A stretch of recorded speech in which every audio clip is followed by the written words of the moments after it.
Brought to you by Agilus Diagnostics.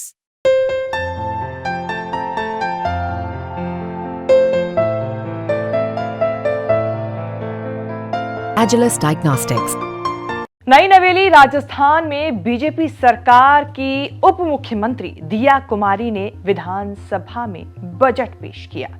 जैसे ही दिया कुमारी ने बोलना शुरू किया, कांग्रेस की फौज यानी कि गोविंद सिंह डोटासरा और नए नवेले सांसद कांग्रेस के जो चुनकर आए हैं और कांग्रेस के सहयोगी दलों के सांसद ने शोर मचाना शुरू कर दिया, हल्ला मचाना शुरू कर दिया, जिसके बाद स्पीकर को उन्हें बार बार रोकना पड़ा।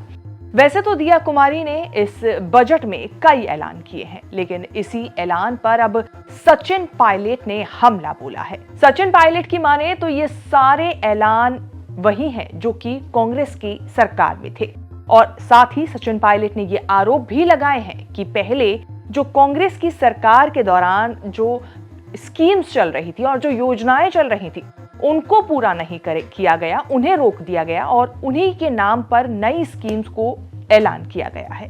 अब दिया कुमारी ने राजस्थान में बजट पेश करते हुए क्या कुछ बड़े ऐलान किए हैं, योजनाएं क्या कुछ हैं, बताएंगे सब इस रिपोर्ट में। नमस्कार, मैं हूं कीर्ति और आप देख रहे हैं न्यूज तक। दिया कुमारी ने आगे आने वाले 5 सालों में 4 लाख युवाओं को नौकरियां देने का ऐलान किया है। 33,000 छात्रों को टैबलेट देने और साथ ही 3 साल मुफ्त इंटरनेट देने के साथ ही 25 लाख ग्रामीण मकानों में नल लगवाकर पानी की किल्लत से जूझ रहे ग्रामीणों की समस्या को हल करने का ऐलान किया है। कुछ बड़ी चुनिंदा योजनाओं के बारे में अगर बात करें तो दिया कुमारी ने पुलिस विभाग में 5,500 नए पदों की भर्ती का ऐलान किया है। साथ ही पेंशनर्स की चिकित्सा सुविधा 30,000 से 50,000 रुपए तक कर दी गई है। साथ ही ऐलान ये भी किया है कि राजस्थान की 15 लाख महिलाओं को लखपति दीदी बनाया जाएगा।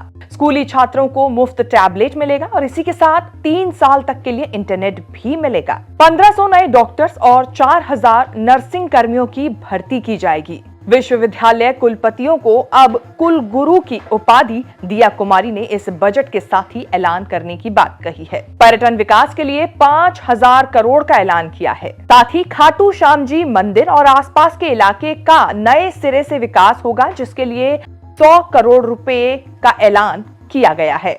इन सभी ऐलान के बाद जब विपक्षी पार्टी कांग्रेस के नेता सचिन पायलट से बात की गई तो उन्होंने साफ कहा कि बीजेपी सरकार जो है पहले की जो कांग्रेस की योजनाओं को बंद कर उन्हीं योजनाओं को नए सिरे से शुरू कर रही है और जो ऐलान कर रही है वो देखना होगा कि किस तरीके से लागू करती है। क्या कुछ सचिन पायलट ने आरोप लगाए, कैसे हमला किया, सुनिए उनका ये बयान। बजट जो आज प्रस्तुत किया है, मुझे उम्मीद थी कि प्रदेश में जो लगातार महंगाई बढ़ रही है, बेरोजगारी बढ़ रही है, उस पर कुछ ठोस कदम उठाएंगे, लेकिन बजट भाषण को सुनने के बाद मुझे ऐसा लग रहा है कि सिर्फ खाना पूर्ति हुई है और कोई ठोस कदम उठाए नहीं है। जो मूलभूत सुविधाएं की जनता को जरूरत थी, आज बिजली पानी से बहुत बुरा हाल है प्रदेश में, और विशेष रूप से जो कृषि क्षेत्र है उसमें जो घोषणाएं पहले की थी उनको पूरा नहीं कर पाए, अभी नई घोषणाएं करी हैं।